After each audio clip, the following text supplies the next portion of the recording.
네.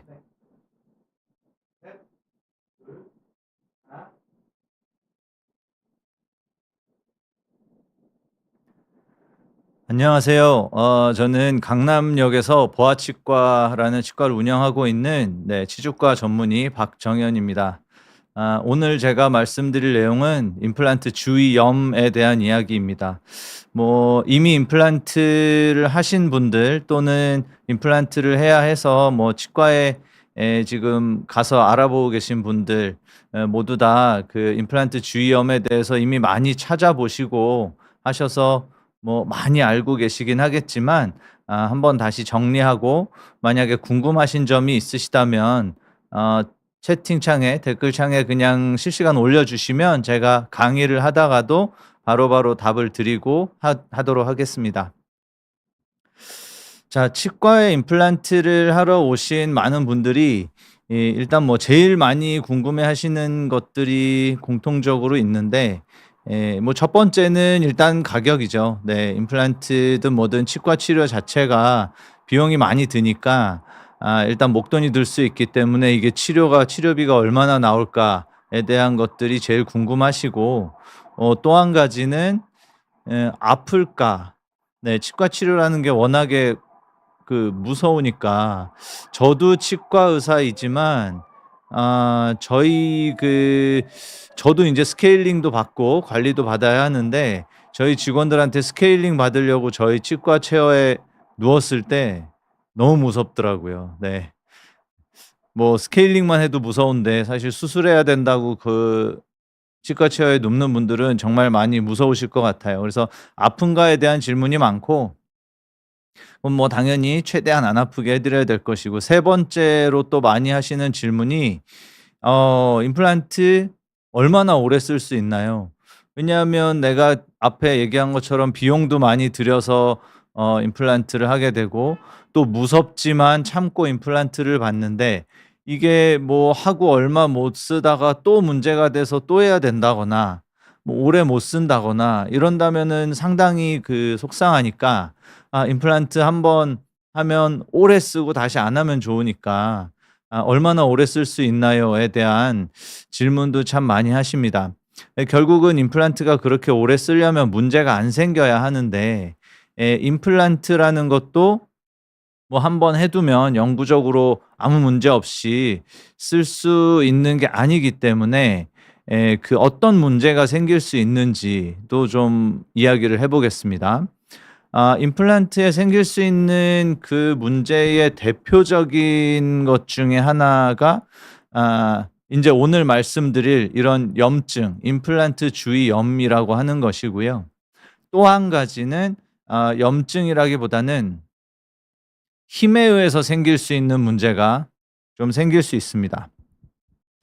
자, 화면에 있는 그림을 보시면 첫 번째 이렇게 나무가 땅에 박혀 있는데, 이게 사실 치아 밑에 있는 잇몸뼈에 치아가 박혀 있는 것과 비슷하죠.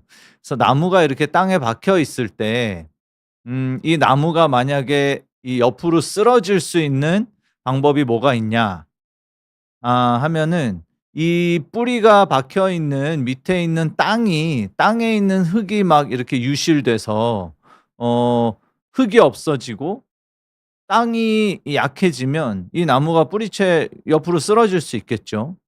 그런 점이 가능하고, 두 번째는 막 태풍이 불어 가지고, 우리 막 태풍 오면 나무 뽑히고 그러잖아요. 얘가 아무리 땅에 단단하게 박혀 있어도 너무 센 힘으로 이 나무를 흔들어서 이 나무를 뽑을 수가 있겠죠. 이렇게 두 가지의 인제 문제가 생길 수가 있는데, 사실 치아도 마찬가지입니다. 그래서 치아는 이 중간에 사진을 보시면 치아가 잇몸뼈에 이렇게 들어가 있는 것을 보실 수가 있는데, 이렇게 튼튼하게 있던 치아가 못 쓰게 되는 여러 가지 원인이 있지만, 대표적인 것 중에 하나는 옆에 나무에서와 똑같이 뿌리가 박혀 있었던 뼈가 이 뿌리를 충분히 잡아주지 못하고 이 뼈가 녹아서 점점 없어져서 치아 자체는 그냥 멀쩡한데, 밑에 있는 뼈가 약해져서 이 치아를 못 쓰게 돼서 흔들리고 빠지게 되는 경우, 그 잇몸 질환이라고 하죠. 보통 치주 질환, 잇몸병이라고 하는 예, 그런 문제로 치아가 못 쓰게 될 수 있고, 그다음에는 너무 세게 우리가 막 먹다가 무슨 돌멩이를 잘못 씹었다든가, 아니면 때로는 그렇게 한 번의 실수가 아니라 어떤 좋지 않은 습관에 의해서 내가 잘 때 막 이를 엄청 간다든가, 아니면 막 운동하는 걸 좋아해 가지고 막 무게를 들고 막 이런 헬스하는 걸 좋아한다든가, 어떤 힘을 많이 쓸 때 막 이를 악무는 습관이 있다든가, 또는 잘 때 이를 악무는 분들도 계신데요. 어떤 그런 정상적이지 않은, 원래 우리가 치아를 써야 되는, 밥을 먹을 때 씹을 때가 아닌 때 그 치아에 강한 힘을 계속 줌으로써 그 힘 때문에 치아가 망가질 수 있는, 네, 그런 경우도 있죠. 물론 치아에는 그 두 가지 말고 또 충치라는 것이 생겨서 이가 썩어서 못 쓰게 될 수도 있는, 네, 그런 경우가 생길 수가 있습니다. 그럼 그림에서 지금 세 번째 있는 것이 임플란트인데요. 이 임플란트도 결국은 치아를 다시 만들어 준 것이기 때문에 치아에 생길 수 있는 문제가 전부 다 다시 생길 수가 있습니다. 딱 하나 이제 충치는 생기지 않는데요. 어 금속으로 되어 있기 때문에 치아처럼 이가 썩는 일은 생기지 않죠. 그런데 이 양치가 안 돼서 잇몸에 염증이 생겨서 뭐 잇몸 뼈가 녹고 이런 잇몸 질환이라고 보통 하는 그런 질환이 생길 경우에, 임플란트 뿌리를 싸고 있는 그 주변의 뼈들이 녹아버리면 임플란트도 당연히 못 쓰겠죠. 임플란트 자체는 아무 문제 없이 단단하더라도 얘를 잡아주고 있던 뼈들이 없어져 버리면 얘를 잡아줄 수가 없으니까 임플란트에 인제 문제가 생기게 될 수 있습니다. 또 한 가지는, 또 힘이 너무 많이 갈 경우에, 이것도 인제 치아와 마찬가지인데, 뭐 이갈이 있다든가 이 악물기가 있다든가, 이렇게 어떤 이 임플란트가 견딜 수 있는 이상의 힘을 지속적으로 계속 줄 경우에 이 임플란트도 부러지기도 하고, 또는 뼈에서 그냥 힘으로, 이 뼈하고 붙어 있던 임플란트가 뼈에서 힘으로 그냥 떨어지기도 합니다. 이런 문제들이 생길 수 있는데, 그중에서 그래도 제일 흔한 것은 이제 염증이기 때문에 오늘은 이 문제들 중에서 이 임플란트 주위 염에 대해서 조금 더 말씀드리도록 하겠습니다. 그 나머지 문제에 대해서도 혹시 궁금하신 게 있으시면, 네, 댓글 달아 주시면, 네, 그것에 대해서도 말씀을 드리도록 하겠습니다. 이 사진은 이걸 보여 드릴까 말까 고민했는데, 사실 이런 건 혐오스러운 사진에 가깝기 때문에요. 뭐 치과 의사들이야 많이 보니까 괜찮지만, 그래도 경각심을 불러일으키기 위해서 보기 안 좋은 사진이지만 좀 한 장 넣어 왔습니다. 이런 게 인제 임플란트 주위 염인데, 보시면 그 임플란트의 저 중간에 있는, 여기 화살표 나오죠? 네. 요 중간에 있는 요 나사 부분이 결국 임플란트의 그 에 뿌리 역할을 하는 부분인데, 이 부분은 기본적으로 다 뼛속에 들어가 있어야 합니다. 그런데 지금 이렇게 뼈 밖으로 이 나사 부분이 보인다는 것 자체가, 잇몸 수술을 했을 때 이렇게 해 놨을 리는 없고, 임플란트 주변에 염증이 생기면서 그 뼈가 녹아서 이렇게 뿌리가 드러나는 이런 임플란트 주위 염 상태가 되는 겁니다. 임플란트 주위 염이, 아이고 이 사진이 별로 안 예쁘니까 좀 일단 넘기고, 네, 그렇게 하면 이게 아주 안 좋으면 이렇게 임플란트가 통째로 빠질 수도 있다고 볼 수 있겠습니다. 임플란트 주위염이 일단 치아에 생기는 이제 잇몸 질환과 결국 원인은 크게 다르지 않습니다. 양치질이, 우리가 양치질을 하는 이유는, 뭐 이미 관심을, 이 방송을 보고 계신 분이라면 이미 이런 쪽에 관심이 워낙 많으셔서 많이 들으시고 하셔서 알고 계실 것 같긴 하지만, 이 사람의 침 속에 여러 가지 세균들, 물론 몸에 좋은 것들도 많이 들어 있지만 염증을 일으키고 충치를 일으키는 그런 세균들이 이미 침 속에 같이 다 살고 있는데요. 우리 치아들이 침에 안 젖게 할 수는 없죠. 항상 이제 침에 젖어 있는 것이 주는 긍정적인 효과도 훨씬 많기 때문에 항상 그 치아들도 인제 침에 젖어 있게 되는데 이 침 속에 있는 그런 세균이 치아 그리고 임플란트에 계속해서 인제 붙어 있게 됩니다. 그럼 우리가 보통 뭐 "양치질 이 잘 닦아라." 뭐 "양치질 잘해야 된다." "밥 먹고 뭐 3분 이내에 뭐 하루 3번." 뭐 이런 이야기들을 계속 하는 게 일단 양치질이라는 것 자체가 우리가 밥을 먹었기 때문에 음 묻어 있는 음식물을 닦아내는 것이 목적이 아니고 물론 그것은 양치질할 때 당연히 일어나지만 그보다 이 침에서 함께 붙은 이 세균들을 닦아내 주는 것이 중요하다고 볼 수가 있습니다. 이 세균들이 처음에는 그냥 침처럼 이렇게 젖어 있는 상태에 같이 붙어 있지만 만약 우리가 그것을 적절한 시간 내에 계속 닦아내지 못한다면 그 안에서 그 세균들끼리 뭉쳐 가지고 점점 거기서 굳게 되는데요. 이게 어느 정도 덩어리를 이루면서 이제 말랑말랑하지만 자기들끼리 뭉쳐 있을 때를 보통 치태라고 부르죠.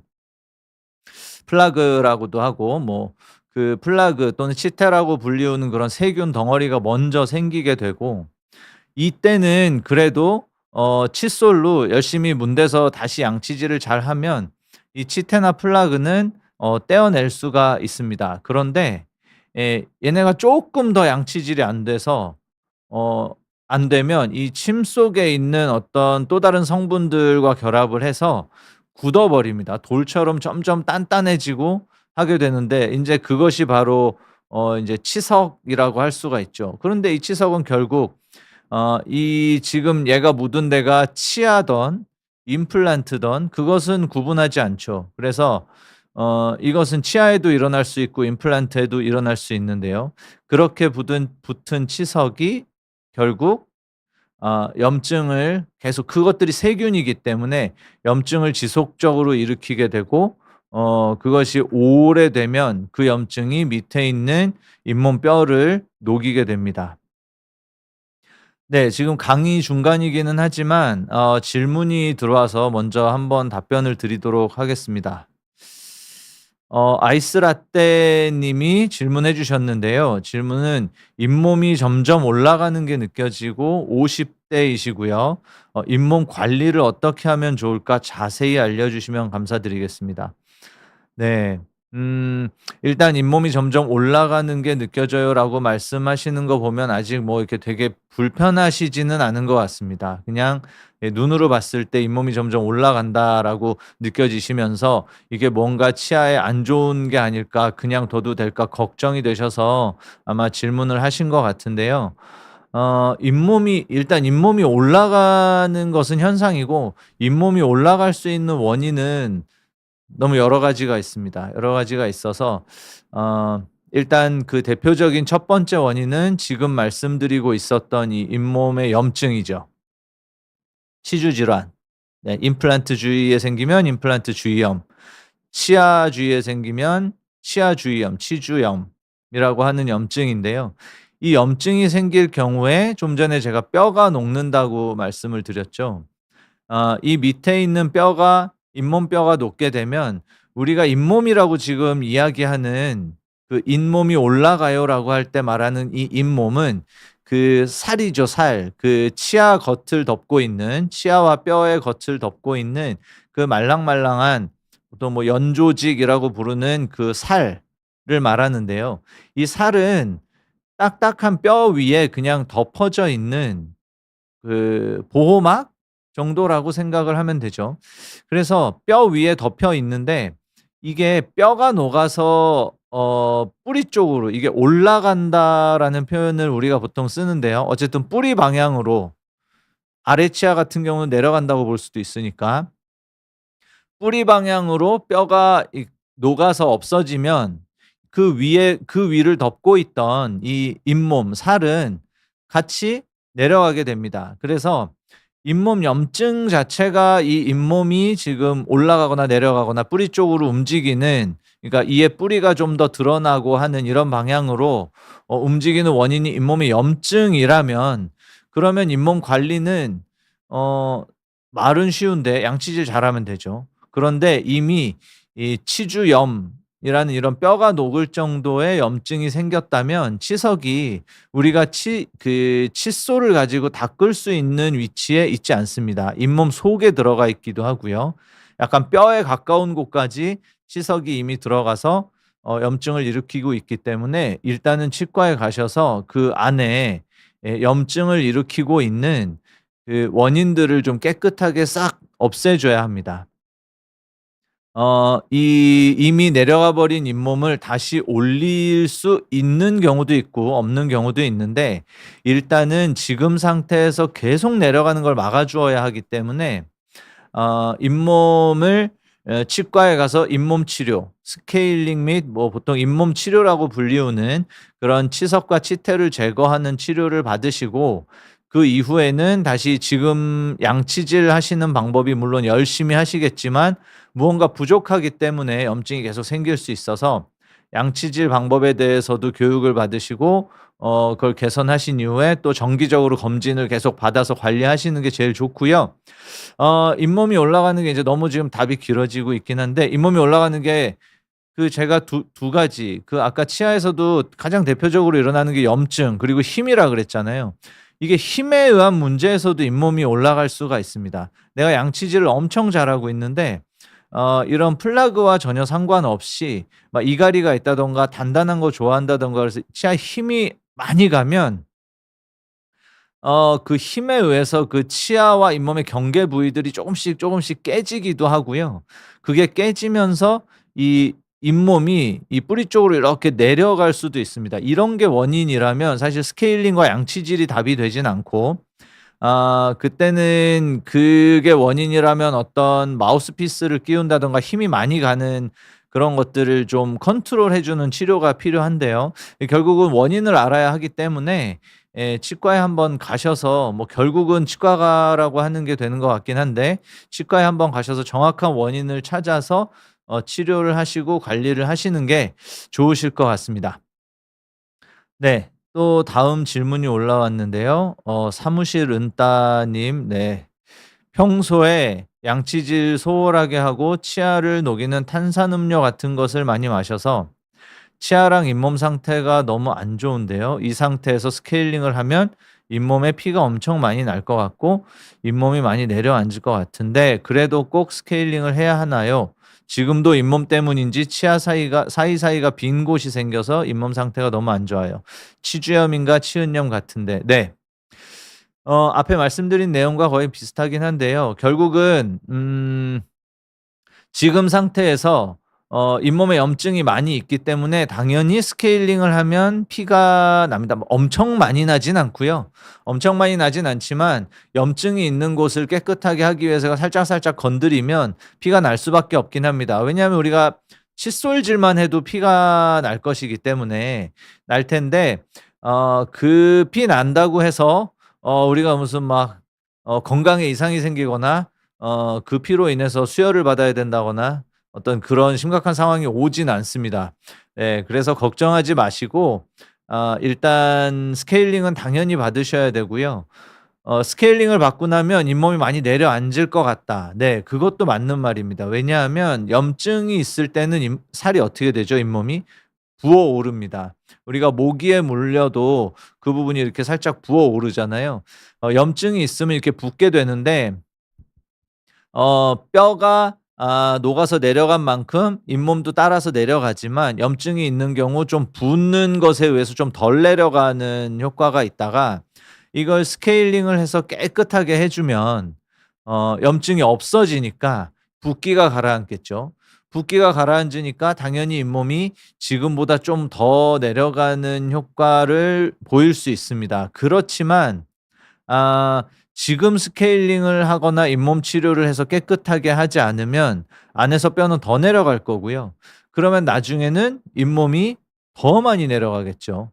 네. 그래서 지금 스케일링을 해서 잇몸이 조금 내려가는 그것이 걱정이 되어서 스케일링을 하지 않는다면 결국 나중에는 치아를 빼게 되거나 잇몸이 더 많이 내려갈 수 있기 때문에 일단 지금 상태에서 깨끗하게 하는 게 최선이기 때문에 당연히 스케일링을 하시는 게 좋습니다. 그리고 치아 사이사이에 빈 곳이 생기는 것도 결국은 그 사이에 원래 뼈가 차 있고 잇몸이 차 있어야 될 곳이었는데 이미 염증이 많이 생겨서 뼈도 좀 내려가고 잇몸도 내려가면서 공간이 생긴 것인데요. 이 공간이 생길까 봐 치료를 안 하시면 결국은 공간이 더 커지게 됩니다.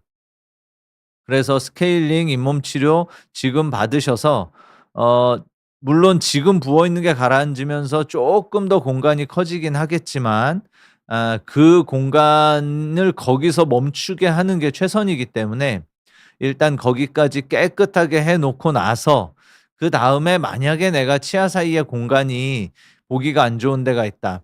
특히 뭐 어금니 쪽은 크게 신경이 안 쓰이시겠지만 뭐 앞니 사이사이에 이렇게 웃을 때 보이는 자리에 잇몸이 내려가서 공간이 생겨서 좀 보기가 싫다라고 할 경우 염증을 다 없앤 다음에 그 부분을 뭐 어느 정도 막을 수 있는 또 치료들이 있으니까 그 치료들을 받으시고 그다음에 관리를 하시는 게 제일 좋다고 생각합니다. 뭐 라미네이트 같은 방법을 쓸 수도 있고요. 아니면 치아에다가 직접 그 공간에 레진이라고 하는 보통 충치 치료할 때 쓰는 그 치아색 나는 재료들로 그 공간을 좀 줄여 줄 수 붙여서 예쁘게 붙여서 줄여 줄 수 있는 방법도 있으니까요. 그런데 이게 잇몸에 염증이 있는 상태에서 이런 치료를 하는 건 아주 좋지 않습니다. 잇몸에 염증이 있고 부어 있는데 잇몸 치료가 완전히 되지 않은 상태에서 단지 지금 만들어져 있는 공간이 보기 싫어서 그곳만 미리 이렇게 막게 되면 양치질도 더 잘 안 될 것이고 이 염증도 지금 해결이 안 됐기 때문에 거기를 막았지만 시간이 좀 더 지나면 염증 때문에 잇몸뼈는 다시 또 녹고 잇몸도 또 내려가고 그래서 그 공간을 막아 놨는데 좀 있으면 공간이 또 생기고 뭐 이렇게 될 수 있기 때문에 일단은 잇몸 치료를 하셔서 염증을 완전히 다 없앤 다음에 예 더 이상 잇몸이 내려가지 않게 좀 관리를 하면서 그 공간들을 막는 방법을 추가적으로 한번 상담을 받아 보시는 게 좋으실 것 같습니다. 네. 다음 질문을 한번 보도록 하겠습니다. 무드그부 님. 네. "좋은 방송 고맙다."고 말씀해 주셔서 감사하고요. 집사람이 풀아치 위아래 임플란트 12개 심는 수술을 했는데요. 아이고 힘드셨겠네요. 치아가 많이 안 좋으셨나 봅니다. 한 개만 나빠져도 전체를 재수술해야 되는 게 맞는가? 네. 네. 지금 잇몸에 신경을 쓰는데도 풀아치하고는 우울증을 느끼시는 것 같아서 풀아치하고 후회된다고 합니다. 차라리 그냥 임플란트만 할 것을. 병원에서 갈 때마다 치료한다는 게 비용도 비싸고. 네. 아이고 너무 고생하신 것 같은데요. 지금 어떤 상태인지 제가 정확히 모르겠는데 프라치라는 것도 그 프라치라는 말은 네 보통 일반 분들이 사용하시는 말은 아닌데 아마 치과에서 진료를 받으시면서 계속 들으셨거나 아니면 뭐 광고에서 보고 가셔서 아마 쓰시는 것 같은데요. 전체 치아를 다 빼고 임플란트를 다 한다. 그래서 풀 아치라고 부르는 것인데 어 풀아치를 해서 후회되고 차라리 그냥 임플란트만 할 것을 이라는 이야기를 제가 지금 정확히 이해가 안 가는데 어쨌든 제가 이해해 보면 이걸 다 빼지 말고 뭐 '일부분만 임플란트를 했으면 어땠을까.'라는 말씀을 하시는 게 아닐까 싶습니다. 일단은 뭐 풀아치를 하고 왜 우울증을 느끼시는지 제가 잘 모르겠는데요, 그 부분을. 어쨌든 치아가 아 그 잇몸 질환이 있으면 전체 치아가 풀아치를 수술하실 정도면 전체 치아가 다 어느 정도 막 흔들리고 염증이 있어서 식사를 하시는 게 편치 않으셨을 것 같고요. 그런 불편감이 있으셨기 때문에 치과에 가셔서 임플란트를 하셨을 것으로 생각이 됩니다. 근데 인제 전체를 임플란트를 하면 인제 내 치아가 사실 치과 의사 입장에서는 뭐 매일 하는 게 치아를 빼고 임플란트를 하고 하는 것이기 때문에 약간 그 치아를 뺀다는 것에 대해서 뭔가 좀 그 심각성이라고 하긴 뭐한데 어쨌든 그 상실감? 그런 것에 대해서 쪼끔 무뎌지는 게 항상 생기려고 하는 것도 좀 있습니다. 근데 사실 치아를 하나 뺀다는 게 뭐 사랑니와 상관없지만 자기 치아를 어금니, 앞니 이런 치아를 뺀다는 게 물론 임플란트를 잘해서 다시 쓰면 되긴 하지만 그래도 그 상실감이 상당히 크신 것으로 알고 있습니다.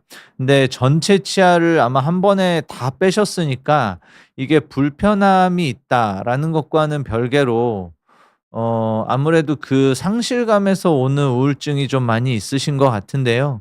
사실 불편하신 게 있는 게 아니라면 아유 너무 우울해하지 마시고 지금 한 임플란트를 잘 관리해서 앞으로 평생 잘 드시고 편하게 사용하시면 그 임플란트도 사실 제 치아입니다.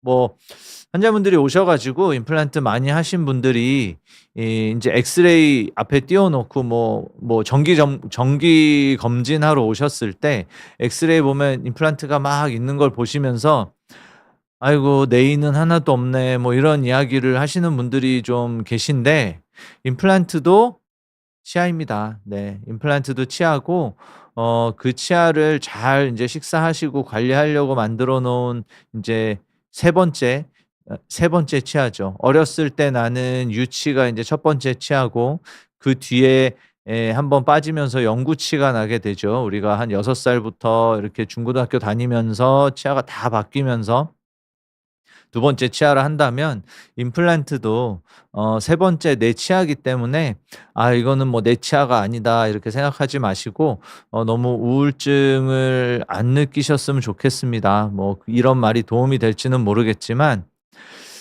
그런데 그보다 여기서 하나가 나빠지면 전체를 재수술을 해야 하나. 지금 위아래 12 개를 수술하셨다는 게 위에 6 개, 아래 6 개를 이야기하시는 것 같은데요. 임플란트는 치아가 만약에 위아래 치아가 원래 사랑니를 제외하고 어금니까지 다 포함하면 위에 14 개, 아래 14 개의 치아가 있습니다. 그런데 만약에 14 개의 치아를 임플란트로 다 만든다고 해도 임플란트를 14 개를 심지는 않습니다. 물론 뭐 그렇게 할 수도 있지만 일단은 임플란트 개수가 많아지면 비용이 너무 많이 올라가는 점도 있고요. 그리고 임플란트가 그 이외에도 임플란트가 너무 많아서 임플란트끼리 너무 가까울 경우에 또 염증이 잘 생길 수 있는 그런 점도 있기 때문에 에 적절한 개수로 줄여서 수술하는 경우가 보통입니다. 그런데 요즘에 인제 뭐 오론 6 뭐 이런 방법도 있는데요. 임플란트를 최소 개수만 만들어서 그 위에다 치아를 다 만들어 주는 그런 방법이죠.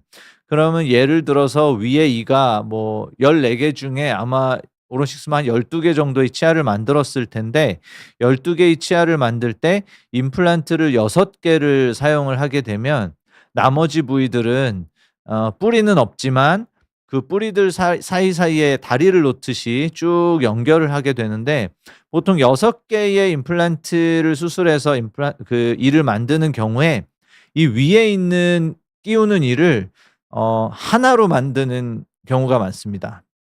이제 하나로 만든다는 게 이 치아들이 다 붙어 있다는 거죠. 12 개의 치아가. 자기 치아는 원래 하나 따로 있잖아요. 그러니까 뭐 어느 이가 나빠지면 그 이를 요렇게 빼내면 이제 그 이 하나만 빠지는 요렇게 따로 있지만 임플란트는 6 개의 뿌리를 놓고 그 위에 12 개의 치아를 다 붙어 있는 그렇게 하는 이유는 인제 또 복잡한데 어쨌든 임플란트를 튼튼하게 하기 위해서 그렇게 다 붙여 가지고 만들게 되는 경우가 있는데요.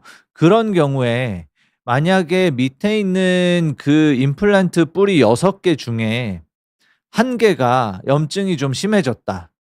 그래서 이 임플란트를 정말 뺄 수밖에 없는 상황이 되었다라고 했을 때 위에 있는 이가 전체가 붙어 있기 때문에 이 밑에 있는 뿌리 하나만 빼내는 것이 좀 어렵거든요.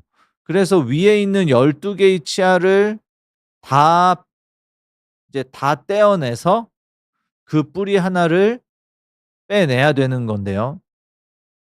이런 의미에서 이거를 지금 전체를 재수술해야 되냐고 물어보신 것 같은데 이렇게 빼냈을 때 나머지 뿌리들을 다 빼고 재수술하진 않습니다. 아마 치과에서 지금 어떻게 이야기했는지 제가 지금 정확히 모르겠는데 재수술보다는 뭐 그 위에 씌운 12 개의 치아를 다 다시 만들어야 된다고는 이야기했을 수도 있을 것 같습니다.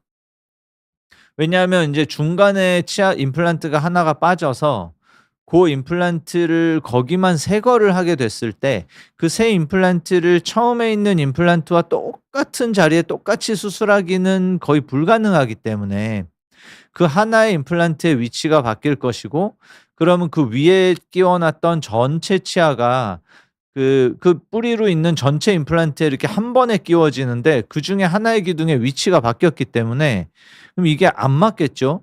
그러면 인제 위에 있는 이를 전부 다 다시 만들어야 되는 가능성은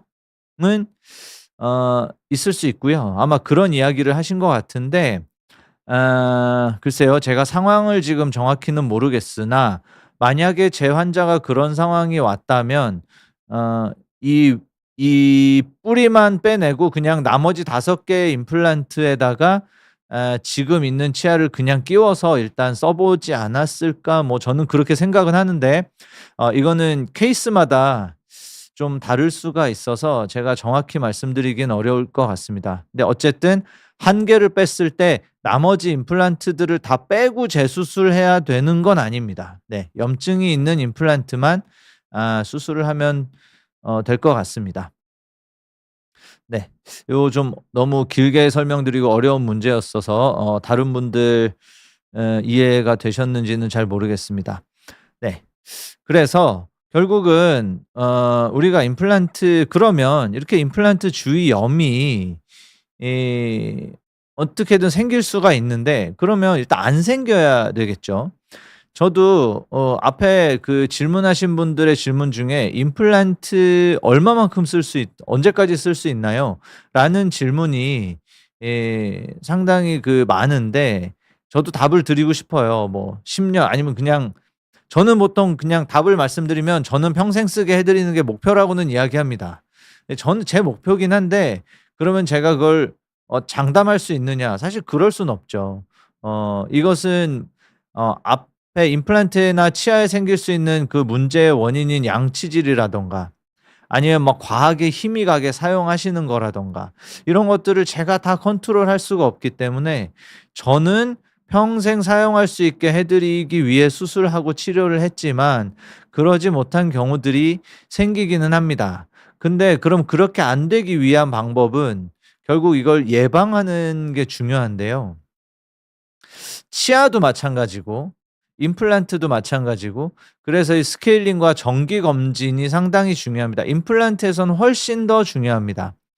치아에 생기는 염증과 임플란트에 생기는 그 염증이 생겼을 때 이 두 가지를 치료할 때 결국 목적은 똑같은데요. 뭐 치석을 없애고 치태나 플라그를 없애고 이렇게 깨끗하게 만든다는 그 목적은 똑같은데 문제는 임플란트가 그것을 깨끗하게 하기가 훨씬 어렵습니다.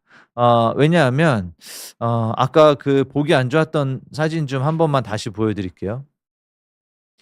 자, 요게 만약에 치아였다면 이 뿌리는 그 위에 의해서부터 밑으로 그냥 평평하게 이렇게 뿌리가 내려갔을 겁니다. 죄송합니다. 네. 내려갔을 겁니다. 그런데 어 그러면 요 평평한 면에 있는 플라그나 뭐 치석은 우리가 열심히 깨끗하게 뭐 스케일링도 하고 하면서 깨끗이 없애면 되겠죠. 그런데 지금 보시면 임플란트는 이 안쪽이 나사이지 않습니까? 그래서 여기 보시면 막 나사선이 있죠.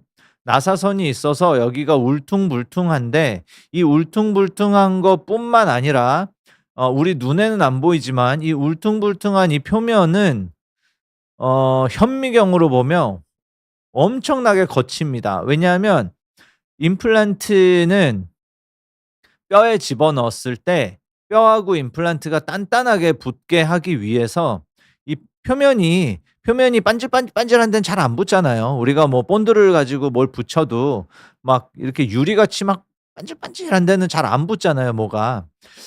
좀 거친 데가 우리 막 찍찍이도 있듯이 좀 이렇게 표면이 거친 데들이 이렇게 잘 붙거든요.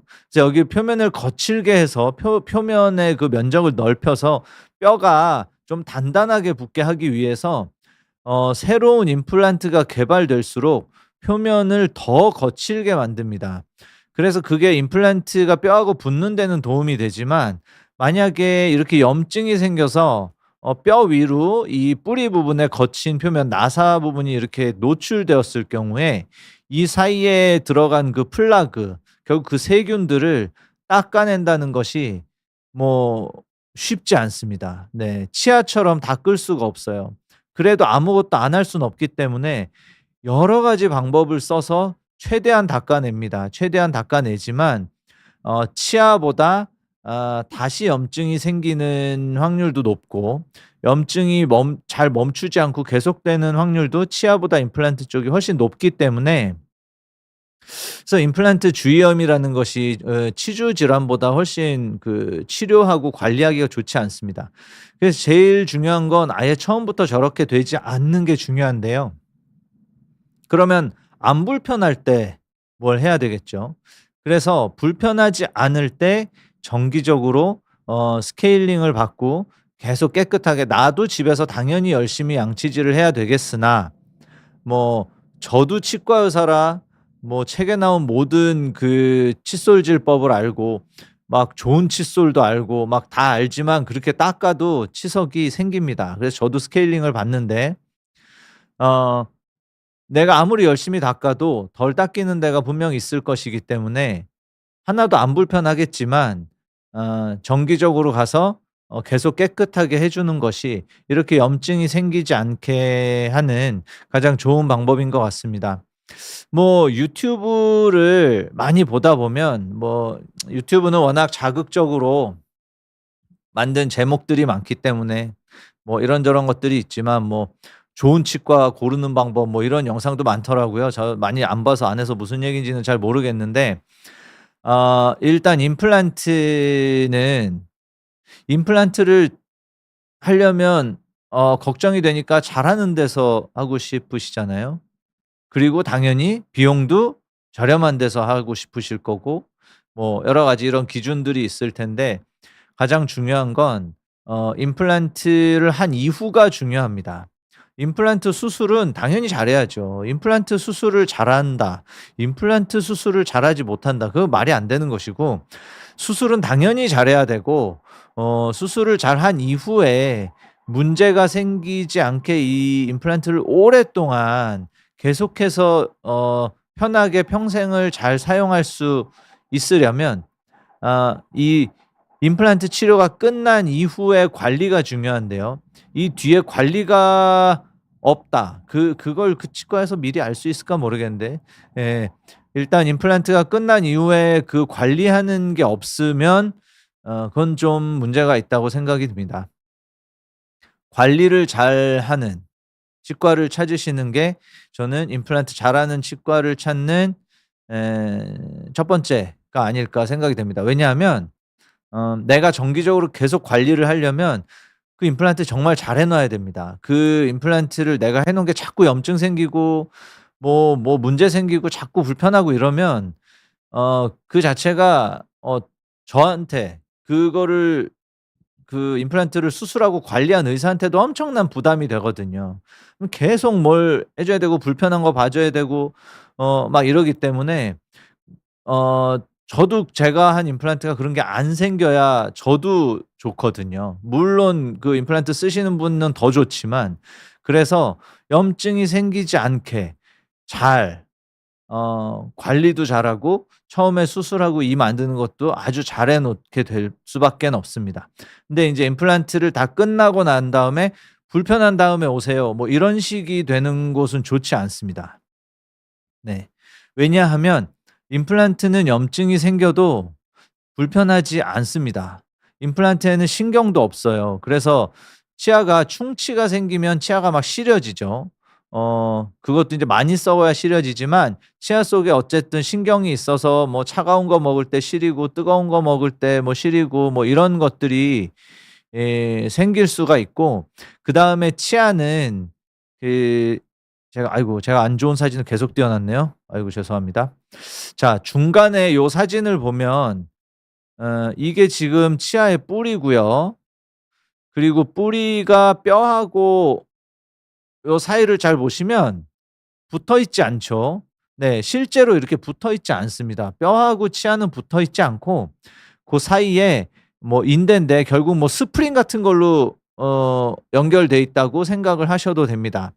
그런데 처음에는 뼈가 인제 단단하게 잡고 있으니까 그 중간에 이렇게 스프링처럼 되어 있어도 치아가 거의 움직이지 않는데, 뼈가 점점 녹아 내려갈수록 이가 흔들린다는 얘기는 많이 들어보셨잖아요. 붓고 피나고 흔들리고, 네, 어디 광고에 나오는 멘트지만 네, 붓고 피나고 치아가 흔들리죠. 이게 인제 치주 질환, 잇몸뼈가 녹을 때 일어나는 현상인데, 임플란트는 부을 수 있고 피도 날 수 있는데 흔들리지가 않습니다. 네. 이 그림에서 옆에 임플란트를 보시면 치아는 뼈하고 치아 사이가 살짝 공간이 요렇게 떠서 스프링 같은 걸로 연결돼 있다 했는데, 임플란트는 뼈하고 그냥 들러붙어 있습니다. 완전히 들러붙어 있기 때문에 정말 뼈가 이렇게 다 녹다가 이 임플란트 뿌리 밑에 한 뭐 1-2 밀리만 뼈에 붙어 있고, 뭐 쪼끔만 붙어 있고 그 위에 있는 뼈가 다 녹아서 이미 임플란트하고 다 떨어졌다라고 해도 그 임플란트는 흔들리지 않습니다. 그래서 씹을 때 아프지도 않습니다. 그러니까 내가 별로 불편하질 않겠죠. 그러면 내가 임플란트가 갑자기 씹을 때 아파졌어요. 불편해졌어요. 그러면 그냥 임플란트는 뽑아야 됩니다. 못 쓰게 됩니다. 그래서 불편할 때 가시면 뭐 치료고 관리고 거의 되지 않고 뽑아야 되는 일이 많이 생길 수 있습니다. 그래서 "불편할 때 오세요."라고 해 버리면 이건 뭐 거의 그냥 뽑을 때 갈 가능성이 높기 때문에 이 안 불편할 때 계속 관리를 좀 해 주셔야 됩니다. 그래서 그 치과에서 대부분의 치과는 다 정기적으로 관리를 해 주실 겁니다. 근데 만약에 치과에서 깜빡하고 어떤 정기 검진을 놓친다거나 뭐 했다 하더라도 일단은 그게 아파지면 다 내가 아파지는 것이기 때문에 어 내가 치과에 연락을 해서 정기적으로 가서 검진을 받으시는 게 가장 좋습니다. 그게 임플란트 주위염을 예방하는 가장 좋은 방법이고요. 뭐 그건 임플란트 주위염 얘기지만 뭐 임플란트를 하지 않는 가장 좋은 방법일 수도 있습니다. 자기 치아를 관리하는 가장 좋은 방법이죠.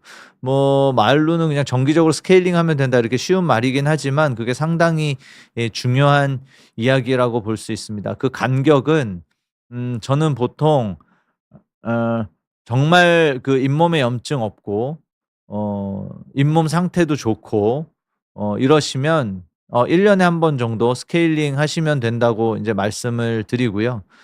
보통 인제 뭐 젊은 뭐 대학생 아니면 20대 30대 잇몸도 건강하고 치아도 좋고 막 이런 분들, 그런 분들은 스케일링이 또 1 년에 한 번씩 건강보험 적용이 되잖아요. 그래서 1 년에 한 번 정도 그 스케일링은 꼭 받으시는 게 좋을 것 같고요. 그런데 치과에 갔었는데 잇몸에 염증이 있다 그래서 잇몸 치료를 받은 적이 있다 내가. 그 잇몸 치료라고 하는 것은 한 번 받아서 염증이 없어지긴 하지만 다시 건강한 상태로 회복되지는 않습니다. 그래서 한 번 한 번 잇몸 염증이 있었으면 재발될 확률이 항상 있다고 봐야 합니다. 이것은 만성 질환의 특징인데, 그래서 만약에 내가 잇몸 치료라는 걸 한 적이 있다? 그러면 저는 이제 6 개월에 한 번씩 체크하시길 권해 드립니다. 스케일링은 1 년에 그런 예방적으로 하는 스케일링은 1 년에 한 번만 보험이 됩니다. 그래서 뭐 나머지 한 번은 보험이 안 될 수도 있는데 지금 그거보다 나중에 이 치아 빼고 임플란트 하는 게 훨씬 더 비용 많이 들고 큰일이기 때문에 뭐 돈을 떠나서 너무 안 좋은 일이라 한 6 개월에 한 번씩 하시기를 권해 드리고요. 그리고 저는 임플란트가 많이 있다. 내가 뭐 임플란트를 여러 개를 했고 잇몸이 안 좋다. 이러면 저희 치과에서는 거의 3 개월에 한 번씩 예 스케일링을 하고 관리를 합니다. 어 그렇게 하면 그 치아가 불편하시던 분들도 그 개운하다는 느낌을 이제 계속 받으시면서 뭐 8 년, 10년 3 개월마다 계속 받으시는 분들도 꽤 많습니다. 이것이 치과에서 놓치더라도 본인이 챙겨서 관리를 잘 하시기를 권해 드립니다. 질문이 하나 들어왔는데요. 전진애 님이 질문을 주셨습니다. 햇빛에 이를 비춰 보면 앞니 위아래에 세로 줄 같은 실금이 보이는데 괜찮은 건가요? 네. 치아가 일단은 그 약간 도자기 같은 도자기 우리가 보면 인제 도자기 빚어 놓은 도자기 같은 뭐 성분 뭐 비슷하다 뭐 그냥 이렇게 생각하시면 되는데요. 그런데 우리가 이게 그냥 도자기처럼 놓고 보는 게 아니라 치아 하나 나면 제일 큰 뒤에 어금니는 한 6 살쯤 나는데요. 그거 가지고 막 몇십 년을 그 씹잖아요. 막 단단한 거 씹고 질긴 거 씹고 씹다 보면 치아들이 앞니도 그렇고 어금니도 그렇고 금이 조금씩 갈 수 있습니다. 그런데 물론 안 가면 좋겠지만 이 실금이 그냥 눈에 살짝 보인다고 해서 문제가 있지는 않습니다. 이 금이 좀 깊이 가면 문제가 되는데 금이 깊이 가면 그 치아를 씹을 때 좀 시큰시큰한 느낌이 들게 됩니다. 근데 나한테 지금 불편감은 없다. 그리고 그냥 햇빛에 비춰 보는데 뭐 약간 실금이 있는 것 같다라고 하면 그냥 별로 신경은 안 쓰셔도 되고요. 치료가 필요하진 않습니다. 그런데 만약에 내가 이갈이가 있다.